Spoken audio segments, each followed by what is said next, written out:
Ngayong araw, March 26, ay ang 28th birthday ni Catherine Bernardo at ang unang bumati sa aktres ay ang ex-boyfriend na si Daniel Padilla. Eksaktong 12 a.m. nang bumati si Daniel. Makikita sa oras ng pagbati ni Daniel Padilla ay sa eksaktong pagpatak ng araw ng March 26 nang binati nito ang ex-girlfriend. Nag-post si Daniel ng larawan ni Catherine kasama ang alaga nilang si Summer.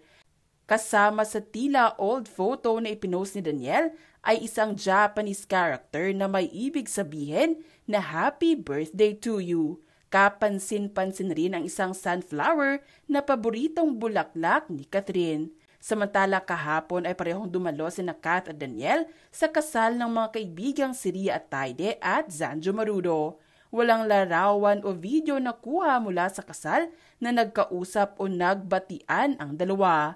Hati naman ang reaksyon ng mga netizens tungkol sa pagbati ni Daniel Padilla sa ex-girlfriend na si Catherine Bernardo. Ayon sa iba, tila nagpapapansin raw si Daniel at hindi na ito epektibo kay Catherine at huli na raw ang lahat. Malalaman mo talaga ang halaga ng tao kapag wala na, kaya dapat habang nandyan pa, pahalagahan mo kasi may hangganan yung pag-iintindi ng tao. Ano namang masama kung batiin man ni DJ Sikat?